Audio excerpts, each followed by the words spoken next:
और अब आपको जल्दी से नेपाल के उस अंतर्राष्ट्रीय एयरपोर्ट के बारे में बताते हैं जिसने भारत की चिंताएं बढ़ा दी है। इस एयरपोर्ट का उद्घाटन नेपाल के प्रधानमंत्री ने 1 जनवरी को किया है इसी साल। इस हवाई अड्डे को नेपाल ने पोखरा इंटरनेशनल एयरपोर्ट का नाम दिया है और काठमांडू एयरपोर्ट से इसकी दूरी लगभग 200 किलोमीटर है। यह हवाई अड्डा नेपाल के गंडकी प्रांत में है, जो भारत के लिहाज से बड़ा महत्वपूर्ण है। मैं आपको आज बड़ी स्क्रीन पर दिखाऊंगा कि यह एयरपोर्ट नेपाल में किस जगह पर मौजूद है।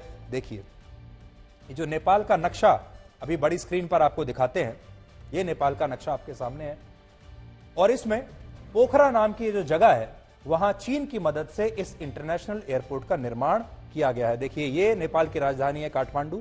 लगभग 200 किलोमीटर दूर पोखरा नाम की जगह पर यह एयरपोर्ट बना है और यह भारत के लिए बहुत चिंता की बात है, आपके लिए भी चिंता की बात होनी चाहिए। इस एयरपोर्ट से चीन की सीमा सिर्फ 85 किलोमीटर दूर है। देखिए, चीन की सीमा कहां पर है, ये सिर्फ 85 किलोमीटर दूर चीन शुरू हो जाता है, जबकि भारत की सीमा यहां से 75 किलोमीटर दूर है। ये देखिए, यहां भारत आ जाता है, यानी चीन 85 किलोमीटर, भारत 75 किलोमीटर और दोनों के बीच में ये नेपाल में एक एयरपोर्ट है और इस एयरपोर्ट की दूरी LAC से सिर्फ 390 किलोमीटर है।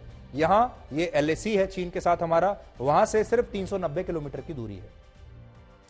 भारत के लिए चिंता की बात यह है कि इस इंटरनेशनल एयरपोर्ट का निर्माण चीन द्वारा किया गया है और इसे बनाने में जो 1787 करोड़ रुपए खर्च हुए, वो सारा पैसा नेपाल ने चीन के सबसे बड़े सरकारी बैंक से लोन के रूप में उधार लिया है, जिसे हम एक्जिम बैंक कहते हैं। एक्जिम बैंक से यह लोन लेकर नेपाल ने बनाया है। यानी चीन ने पहले नेपाल को पोखरा में एयरपोर्ट बनाने का सुझाव दिया, फिर उसे अपने ही सरकारी बैंक से कर्ज दिलाया और इसके निर्माण में पूरी मदद की और चीन की कंपनियों की मदद से ही इस एयरपोर्ट को तैयार किया गया है। नेपाल जानता है कि वो इतना बड़ा लोन चीन को कभी लौटा नहीं पाएगा और अगर वो ऐसा नहीं कर पाता तो चीन इस एयरपोर्ट को अपने नियंत्रण में ले लेगा और यही वजह है कि अब नेपाल की सरकार ने चीन से कहा है कि उसे लोन की इस राशि को सहायता राशि में बदल देना चाहिए और इस लोन को भूल जाना चाहिए, जबकि चीन ने अभी से अपने इरादे बताने शुरू कर दिए हैं। चीन ने इस एयरपोर्ट को अपने महत्वाकांक्षी project one belt one road का हिस्सा बना लिया है, जो भारत के लिए अच्छी खबर नहीं है, क्योंकि चीन नेपाल में जो कुछ भी कर रहा है उसके पीछे उसका मकसद भारत की घेराबंदी करना ही है और कोई नहीं। चीन जानता है कि नेपाल भारत के लिए बहुत महत्वपूर्ण है और नेपाल के साथ भारत की 1850 किलोमीटर लंबी सीमा लगती है, जो ये आप देख रहे हैं।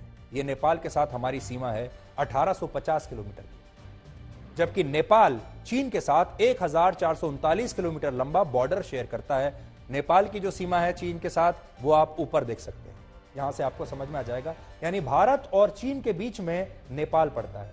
अब भारत इस सीमा से सिर्फ 75 किलोमीटर दूर नेपाल में यह एयरपोर्ट बना है, जहां से उसके लिए भारत पर नजर रखना और भारत तक पहुंचना बेहद आसान हो जाएगा। इसके अलावा चीन नेपाल में भारत के प्रभाव को कमजोर करना चाहता है, इसलिए उसने 3 करोड़ की आबादी वाले नेपाल को कर्ज और निवेश के जाल में फंसाना शुरू कर दिया है। नेपाल में आज जितना भी विदेशी निवेश है, उसमें सबसे ज्यादा हिस्सेदारी भारत की रही है। नेपाल में जुलाई 2021 तक जितना विदेशी निवेश हुआ, उसमें भारत की हिस्सेदारी 33.3% की थी, जबकि चीन की हिस्सेदारी 14.5% की थी, लेकिन अब वो बढ़ रही है। अगर सिर्फ पिछले 6 साल की बात करें तो नेपाल में चीन ने सालाना निवेश बढ़ा दिया है और पिछले 6 साल से वो नेपाल के लिए सबसे बड़ा विदेशी निवेशक बना हुआ है। नेपाल में चीन के बढ़ते प्रभाव का एक सबसे बड़ा कारण है वहां की अंदरूनी राजनीति। नेपाल की प्रचंड सरकार के पास इस समय 165 सांसदों का समर्थन है, जिनमें 32 सांसद उनके हैं और सबसे ज्यादा 78 सांसद पूर्व प्रधानमंत्री KP शर्मा ओली की पार्टी के हैं। यह नेपाल का अंदरूनी राजनीति का पूरा गणित आपके सामने है। यह ओली का गुट है, CPN UML, जिसके पास 78 सांसद हैं, और यहां आप देखेंगे CPN MC, इसके पास 32 सांसद हैं और प्रचंड इसी पार्टी के नेता हैं। तो आप सोचिए, 32 सांसद होने के बावजूद भी वो प्रधानमंत्री बन गए और ओली के पास 78 सांसद हैं, वो अभी नहीं बन पाए। तो चीन नेपाल के साथ वही कर रहा है जो उसने पाकिस्तान और श्रीलंका के साथ किया। आपको याद होगा, श्रीलंका में भी इसी तरह चीन ने हम्बनटोटा पोर्ट का निर्माण किया था और बाद में इसे श्रीलंका से 99 वर्ष की लीज पर ले लिया।